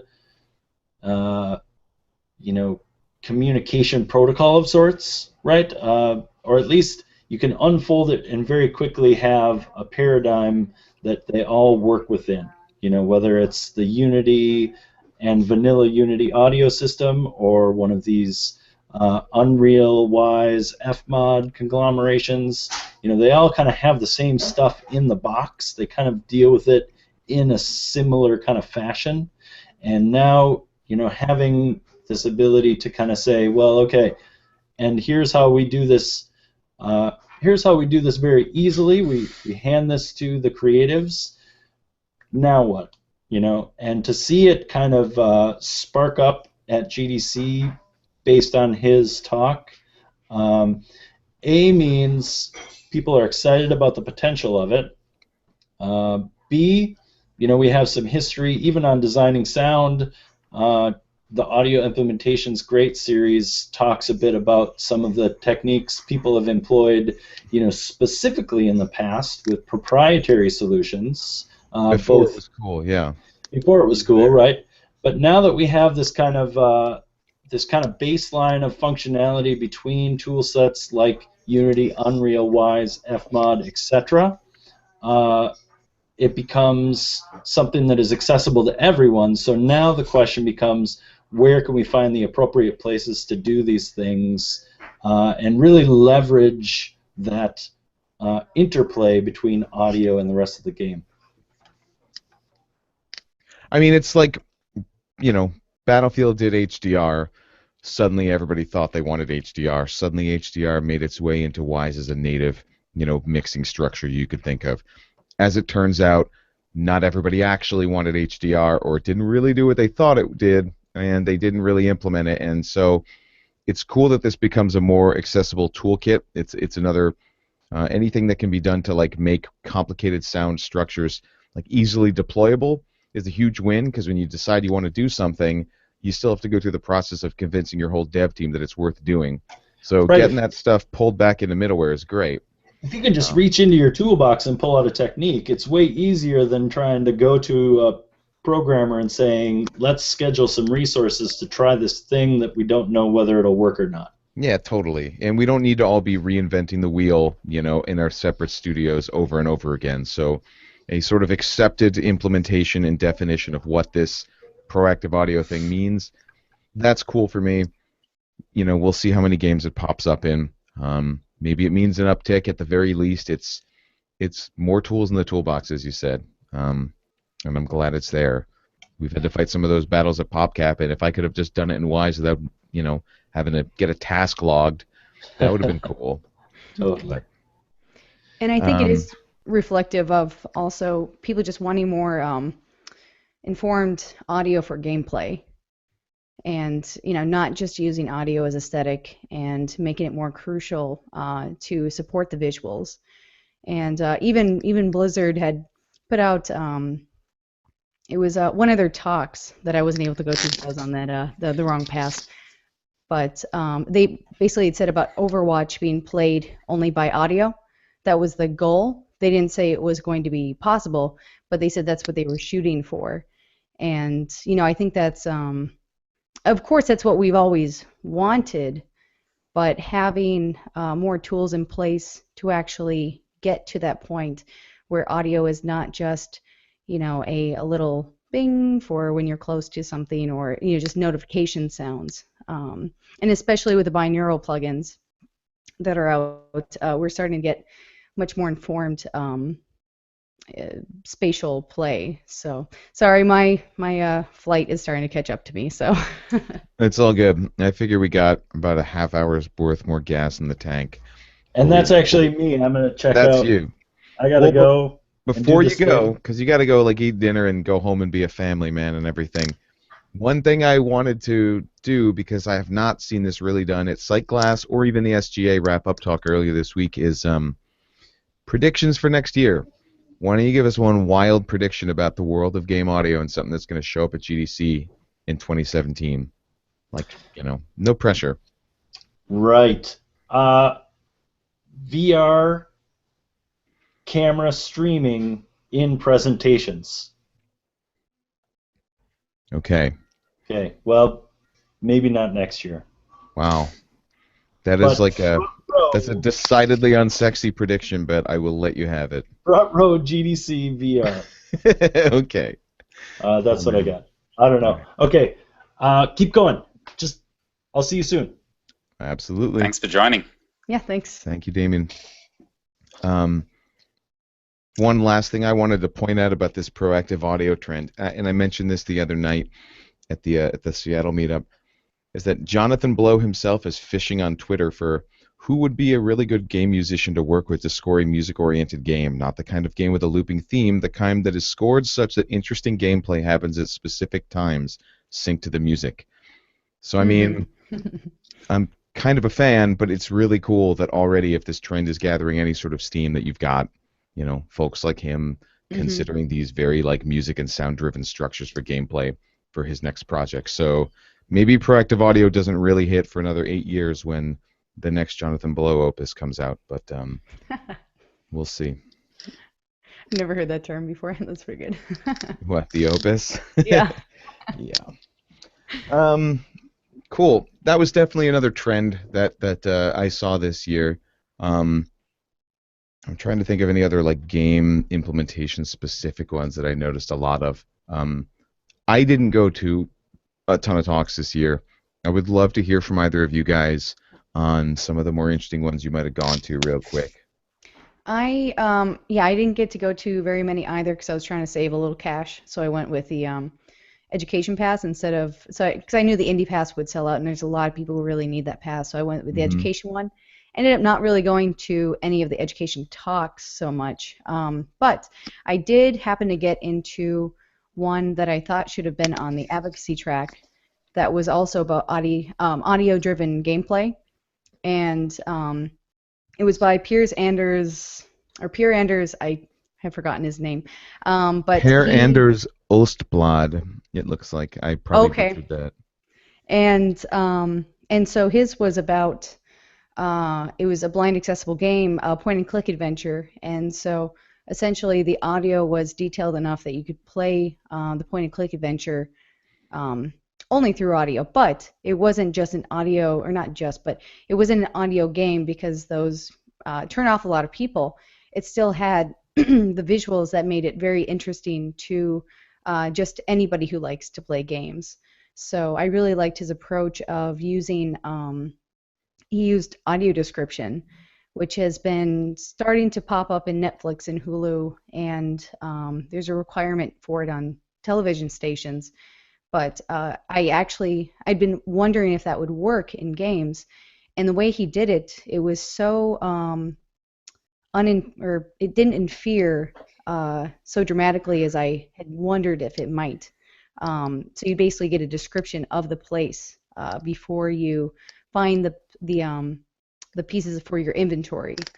So anyway, it was great seeing the audio-driven gameplay. A lot of people showed up, and having it also be within the accessibility sphere was really, really nice. And I don't know if a lot of people knew it was going to be about blind accessibility.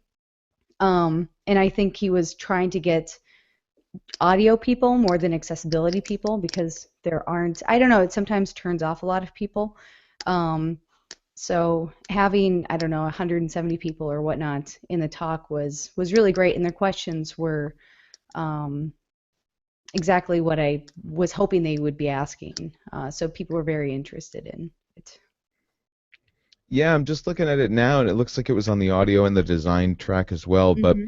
if you read the description of the talk, it does seem like it could be a similarly slanted sort of proactive audio Yep. feeling talk.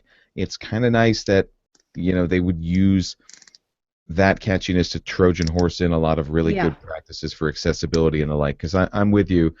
I feel like a lot of times the sort of soft talks of GDC, like culture and relating to management and relating to accessibility, like there are these tracks that I feel like people probably should always be going and seeing, but we'll skip over because it feels like I'm here to see the stuff from my discipline, so I'm going to go and do those first, So any way you Yeah. can get those in under the guise of a really like discipline heavy talk is good for me. I like that stuff.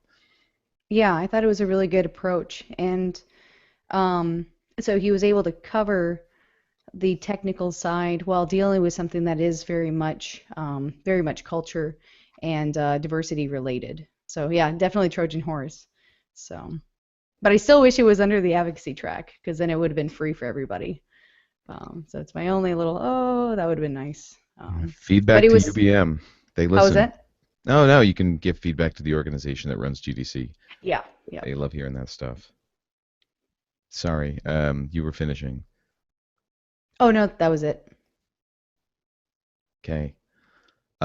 Richard, your favorite talk. You saw a few. I did. I saw a bunch of non-audio ones as well, but yeah, I saw the cinematic audio for VR, which Damien mentioned. I also saw one on the indie apocalypse, which I found quite interesting, which was a bunch of indie devs sharing their sales figures over the last 5 years and questioning whether supply from indie developers is outstripping demand, and the general consensus was that it is, at least in the short term, and they're expecting a contraction in the market. That was really interesting and very generous of the developers to show their statistics and lay them out in such a public format. And what were some of the other interesting ones I saw? I saw one on public virtual reality, so designing virtual reality for public spaces. Okay. Some of the work going on in Boston, some stuff that this group did at there's some ex-harmonics developers in the group, but they've been working, and they did some examples of their work at the MFA, the Museum of Fine Arts in Boston, and just looking at some of the challenges they had. Trying to involve the audience in the experience was probably one of the biggest things, one of the biggest takeaways that they struggled with. They had this experience where you had someone with a VR headset and then someone who had a prop that was sort of like a torch that was represented in the virtual reality space as well, that they were moving to guide the player, for lack of a better term, towards these sort of lanterns that they would light with the torch by sort of focusing on it and then go to another one. It was fairly simplistic gameplay wise, but it was just interesting hearing them discuss the challenges that they faced, and the key one being, how do we involve the people who are watching this experience? How are they involved in the experience? And then I saw one on evaluating binaural and ambisonic audio capture and playback by Pete Sterling, who works for Oculus. Mm-hmm. That was pretty interesting. He was doing sort of an A/B comparison under not great test conditions, but sort of just to try and get a sort of feel for the difference between binaural playback and ambisonics. And the two takeaways were that binaural is great at some things. It's pretty good at localization as far as the sort of lateral playing, but it can't do verticality, and it also tends to colorize the sound quite a bit. You get some sort of phase issues. And then ambisonics is very good in that it has a pretty flat frequency response. It doesn't color the sound much, but it's not as, in terms of the localization, it's not as precise. The image is a bit blurry, was the term he was using. But that was quite interesting. Obviously, that's a hard talk to give, because ideally you want to put headphones on everyone so that they can really hear the difference. Yeah, sure. But it was still interesting to hear his process and his comparison of the at least those two formats. And so, do you get the impression then that, and again, it's still kind of coming back to VR here, that ambisonics microphones and binaural recording setups are going to be a popular new way forward for sound designers looking to jump in? Or with what you've seen, do you still get the sense that really quality recordings and translating them via software is going to be just as easy, sort of a route into getting your sound convincingly in the game? I mean, some of these ambisonic microphones and these real specialized sound field things are quite pricey. Not that great Sennheisers and Neumanns and Schoeps are not all the way up there, astronomical, but to spend upwards of a couple grand on something that is meant for recording just this sound field format, it seems like a big ask. Yeah, I can see them being used for linear experiences, perhaps, for more filmish examples of virtuality, as sort of a production microphone. But I don't see them being all that necessary. I mean, it's hard to predict, but I don't see them being all that necessary for interactive experiences. I mean, how often when working on a game do you pull a 5.1 recording to use for your 5.1 game? Usually it's using mono recordings and locating them via a point source within a game engine. I don't see that changing for interactive experiences. I still think that'll probably be, the monoculture, if you'll excuse the pun, will probably persist. Could possibly be maybe on the maybe more on the composer side, more on the music side, possibly, because I have heard a few groups who record in binaural for their albums, and maybe, I mean, since that would be the most linear part of a game, possibly. I mean, depending on how linear the music actually is in the game, but that's where I could maybe see it being used. But yeah, the Wise 2016 demo over at their booth featured them showing off the ambisonics decoding that they've got coming into 2016 natively, and that demo was pretty much you just slammed in the middle of some orchestra pit where they had recorded a wonderful sounding concert with an ambisonics microphone, and so it was a very fixed perspective thing. I mean, you could head tilt around and you felt all the instruments in your position really locked in place, and it was gorgeous. So perhaps a lot of those microphones are really going to lend themselves more towards people creating, like you said, on-rails cinematic and like music-oriented experiences. And then there may be limited applications where you want to bring that stuff into games. yeah. But for now, don't junk your M10 or anything like that. Yeah. Maybe it could help with Gordy's problem. What was Gordy running into? Was that at the Battlefront? Oh, Gord. Yeah, yeah. Or yeah. Yeah, that guy, we need to get him on more stuff. For everything he's already said about VR audio, it still feels like he's at that nice cross-section of vocal and advocacy-based and also doing the thing all the time. And I would love to see more write-ups from him on like what's working and what's not. Yeah, definitely. Get this stuff out of outer space and let's hear the real practical takeaways. Yeah, the nitty-gritty. It's interesting that you brought up that Indiepocalypse talk, because this was like a not a game audio specific trend, but I do feel like in the couple of weeks surrounding GDC and thereafter, I'm picking up, because I consume just tons of podcasts and read way too much game media, period, this real sense of the marketplace just being completely stuffed up. Discoverability is not really advanced as fast as we've like democratized these tools for making games. So you've got these situations now where there's so much coming out and nobody really knows what to buy or has time to play it. And like at GDC the past couple years, it's felt like the game audio community is ramping up faster and faster, but that everybody still was somehow finding projects to work on. Like it didn't feel competitive. It still does not. And I would hope that doesn't start tipping back down as maybe some indie development slows because a lot more folks are realizing that the gold rush has ended, and just making a thing in Unity is not going to be a guarantee anymore. I mean, when that starts happening, there are fewer jobs, period, and the sphere of game audio work kind of contracts at the same time that these programs and schools throwing people out into the field is not going to be slowing anytime soon because they're massive moneymakers. So that'll be something to watch. I hope they get a handle on it. But Yeah, that's really interesting to I think, think about. sorry, I'll be Go brief. ahead. I think there's still room for, as far as advocacy for game audio playing more of a role, we're still sort of seen as this slightly fringe element that doesn't get given much thought.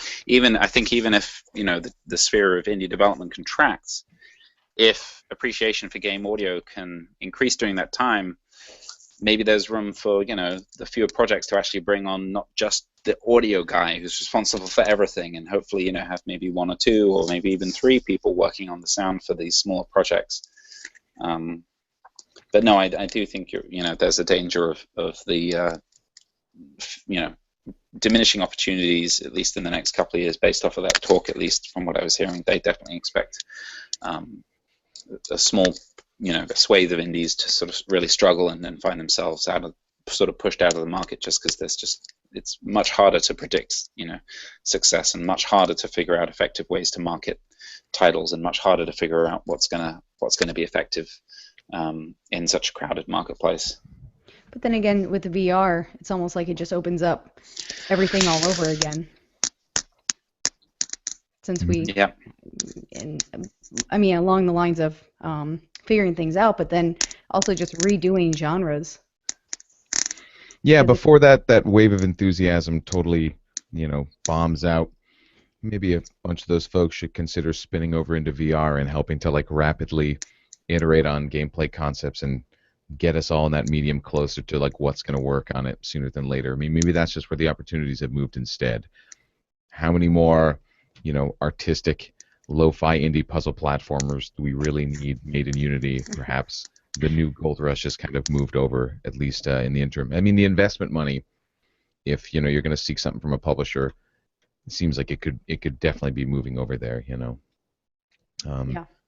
It's tough to call though, because I feel like for every year when there's a new trend at GDC and seemingly a new marketplace that's super hot, be it Facebook games or mobile or casual titles on the Wii and motion control or VR, AAA is dead, Steam is the new king, and then the middle-sized mid-tier developers are drying up. Honestly, it feels like more than ever before, everything is still kind of all going at once. Mm-hmm. And it's like these trends happen, but when the trend moves on to something else, the thing that was trending last does not die. It just goes back to some level of normalcy. So maybe it's just that small kind of passion project indie games, that trend will pass, and those will continue to be created, but the place where everybody is and all the money is going to be something else. I mean, I guess it's VR, like we've sort of already seen it, if this first wave does well. Mm-hmm. So. And plus, there's going to be so many. Right now there's going to be so many different VR platforms too. So that will allow. Maybe you can only experience this game on Morpheus, but then this game you can only experience on Oculus, and so you can have a lot more of similar genres where people are not taking up the space of here's all these indie platformers. They'll be kind of broken up in that way also. Speaking to that, and maybe this will be my prediction before I wrap my side of things up, but this certainly isn't a prediction for next year, but I certainly think in the long term that sort of specific platforms, whether it's your Vive, your Oculus, or the Morpheus or whatever, I think that's going to change drastically, maybe within the sort of 5 to 10 years, in that I see the hardware side of things becoming much more democratic, in that I think it'll get to a point, just by virtue of consumer demand, where you have similar in that you have televisions provided by all these different companies, and you evaluate the actual projection system on its individual merits of, well, this one has a response time of this and the contrast ratio is this, whereas I think those companies will be more responsible for the software and that side of things. I find it hard to sort of see this sort of just having these three different companies doing their three separate things continuing long into the future. I think that may be only a bit of a short-term phenomenon, and then we'll start to see these sort of accepted standards, as you have with VHS or DVD, these sort of delivery formats that are more of an accepted, or whether it's Windows or it's PC or it's Linux, the same kind of thing. And then you've got, the hardware is, all these innumerous companies developing for these software platforms. So on that note, you're mentioning your predictions for the future. Maybe we should start kind of winding this down because there were so many good talks there. I've already written about a couple of them for myself. I'm probably going to keep talking about more, like the Martin Stig Anderson talk on his newest game. Yeah. Super interesting, right in there with that proactive audio. I kind of don't want to just go on a big rant about it right now because I still got to think about it and write about it, and a lot has been said already. Matt Martinson did a great live write-up in the Slack the day that was going on, so before the 10,000 character limit pushes that out, should still be around. Let's talk about, I guess, 2017. I think some interesting questions are things you think you might see there, but also what was sort of missing from this year that you might have wanted to see more of from the game audio side, because it's only after the dust is kind of settled that you can really look back and go, oh, holy shit, like there wasn't enough blank there. And I'll kick it off. I made this observation publicly on Twitter a day or two after the event, but I didn't really see a lot of talks on actual sound design this year. And it would be neat to swing that back over. Like, I know the Battlefront talk touched on a decent amount. I didn't get to go to that guy. But, in the past, there have been these really good, just meaty talks full of practical takeaways for sound design, like, the Killer Instinct talk from Jed and Mick Gordon at the boot camp a couple of years ago, demonstrating the way they sort of made their impacts, what they recorded, what their Foley sessions looked like. I always forget the dude's name, but there was a great kickoff at the boot camp a few years ago that was plugins and just basically showing how you can use DSP to make sounds. And I remember thinking, oh, this is just going to be some throwaway kind of course you use DSP to make sounds cooler. Like, this seems like, as basic as you can get. But, it was very much like rows of showing you specific chains of how to make stuff. And I feel like those discussions are great, and the game audio audience is really hungry for those whenever they come in. I mean, that's like the stuff you want to take away, not just what tech is neat, necessarily, or this is a cool system I made, but like just raw, how do I make cool sounds in this genre, I'd like to see more of that kind of stuff. Every year there are one or two talks that sort of hint on it, and I think there's definitely space for more of that. I'm considering something on casual games sound design, just because I've been doing that for the last year or so, and I am by no means, a wizard at it, but everybody I talk to in this field, we all seem to have the same sort of questions and don't know how people are doing the things they're doing, and there is definitely a conversation there that it's like, man, we should surface that up. I mean, that's always cool. So I would like to see some more of that next year, and whether I predict that it'll show or not, I can't say. Adrian, anything that you felt like wasn't there this year that you wanted to see? Well, of course, I've been on kind of a one-track mind, especially just since I just came, from another conference based on it. But of course, more accessibility talks, and with that, more in the form of, for next year, it may come down to either audio design techniques, kind of like Pierre Anders' talk. It could come down to maybe tools.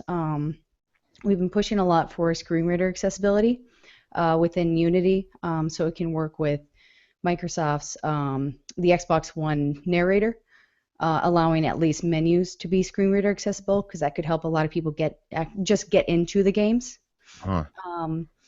And yeah, I mean, my brain is kind of overloaded on accessibility right now, and it's kind of like I'm on a one-track mind with that. But I'm hoping that at least the projects that I am aware of and involved in right now, that the people who are creating those projects can really give surface, their knowledge, their technical knowledge, to help other people who are also interested. Because I've been finding it's an interest that people just don't have a lot of guidance for.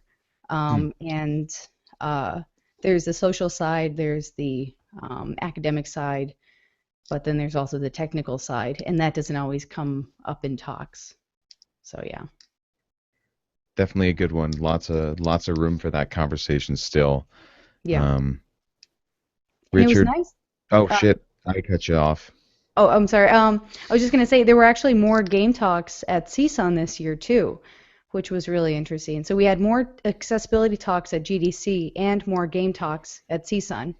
So it seems like there's kind of this collaboration of people who are willing to share their insight, and then also just the need for it. People are understanding what can be done, and more people are realizing that they can be gamers, and that they can play games, and that their children can play games, and just seeing what's really out there and available. So. This is going to sound really idiotic, but what is CSUN? Oh, I'm sorry. I thought I said it at the beginning, but I guess I didn't. CSUN, I don't even know what the acronym stands for, but it's essentially a conference on. Let's see. It comes from the San Diego Center for Disabilities. So essentially, it's an accessibility conference. So it has lots of talks. It has lots of companies, consumer products, academia, just kind of your whole gamut. It's really just the GDC for the accessibility crowd. Okay, CSUN, yeah, I see it But now. not just digital. Sounds like it encompasses everything. Is it Everything. just digital relating to? Yeah, I mean, it has. It's mostly based on technology. Okay. That would be their focus. But that technology can be anywhere from like an OCR down to using VR down to there weren't a whole lot of like wheelchair technology at this one. I thought there was going to a lot of abilities expos. There's been lots and lots of different types of wheelchairs. This one not so much. And CSUN actually was much more focused on technology for the blind than a lot of other conferences that I've been to. So it was great. It was a lot of fun, and it was exhausting. I bet. Yeah, that's like, that's an ongoing conversation, but that is really especially interesting when you start bringing VR into the field, because the ways in which you need to, augment or change the experience for folks with disabilities to be able to still get into VR and even footing, maybe sometimes, and experience that sense of presence that VR is touting. Those are some whole crazy new bridges to cross. We take for granted all the talks this year on here's how to achieve immersion and be subtle by doing this with audio and be subtle by doing this with visual and depth of field rendering and but that totally excludes the entire segment of the population that can't see the input in that way or can't hear it in this way. So what do you do to make sure that all that immersion and presence is there and available for everybody who might want to go in on one of these headsets, basically?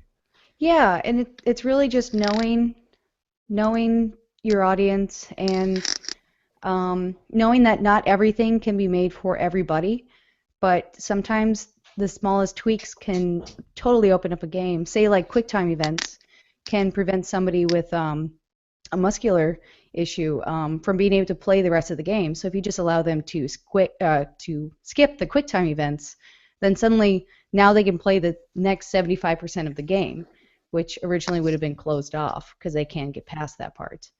And or even I remember Destiny, I believe that they've fixed it. I hope they did. Their subtitles were yellow subtitles, and then you're in a desert for most of it, or for parts of it. And so, even a huge budget game like Destiny, a lot of people could not read the subtitles whatsoever. And so it's all about just having best practices and knowing what information is out there and having people really speak out about what they need and what they want to see and what they what can be done. And so it's just about connecting people. So I mean, this year has been definitely the year of people for me. Um, and I feel like every year is a potential year of people, man. yeah, From the game audio front, it always feels that way. yeah. Yeah. But it's just really getting everybody in touch because there's just so many different ways to look at all of this.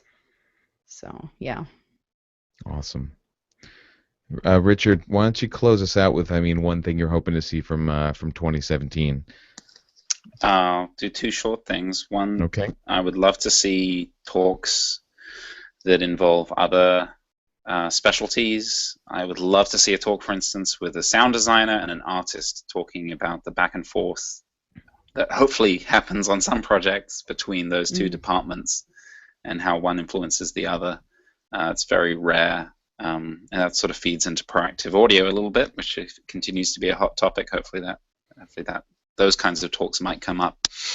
And the other thing, it would be nice to see GDC Europe have, whether it's an audio track or just more representation as far as content about game audio. It seems crazy that we attend GDC in San Francisco and there's an individual track and we have all this great talent coming over from Europe. I can't imagine it's for a lack of people who are interested in it. It seems like it's about time that they had that over there. Being from Europe myself, I'd love to go to GDC Europe, but looking at the talks that they present, it just doesn't seem to accommodate my interests at all. Man, you want to talk accessibility. I just want to, as a closing shout out, point out that we were all able to go down to this conference this year. And I wonder, too, what happens with all the GDCs that happen elsewhere in the world, because it is no small task to come all the way over from freaking Europe in front for a pass like this, or Canada when your dollar's doing the way that it is. Sorry, guys.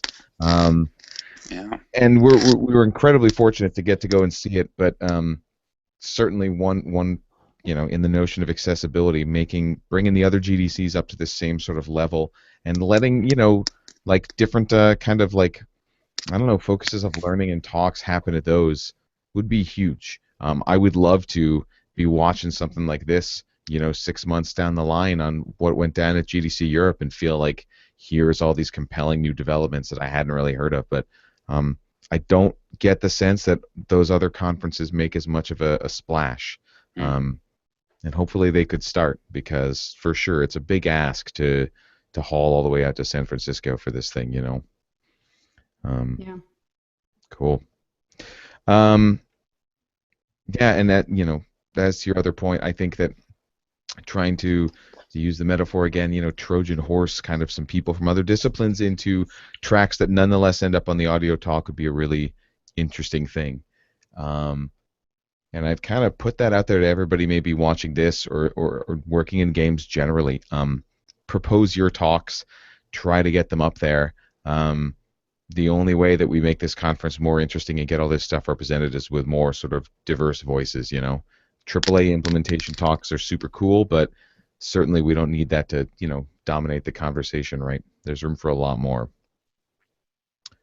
Man, I really suck at goodbyes, but on that note, we're kind of hitting 7 p.m. I feel the fatigue. This is my first time doing a podcasty sort of thing, and the struggle is real. This was fun. I feel like we really only scratched the surface. Yeah. There is so much more that went down this year, but in a month or two, there will have been so much new that's already happened to game audio that it won't really matter. So, yeah. And as stuff comes up from the vault and goes free for everybody to see, I'm sure Designing Sound will be calling attention to that stuff where applicable. And maybe we still even have a recap article or two in us. Who knows? Cool. Yeah. Well, thanks for hanging out and chatting, guys. It was really no good problem. seeing you both in person this year. Yeah. And hopefully we can all make it back next year and look at this and see where our predictions landed. Yeah, definitely. Yeah, that'll be fun. Yeah, thanks for moderating. Yeah. It's been fun. It has been fun. All right, we'll end the hangout on that note. Happy Easter, and you guys enjoy the rest of your Sunday night. Adrian, thank you for staying awake. No problem. I'm going to sleep right now. Alrighty. So no problem. We'll see you next year then. All right, sounds good. Good night, Take care, guys. Bye. Yep.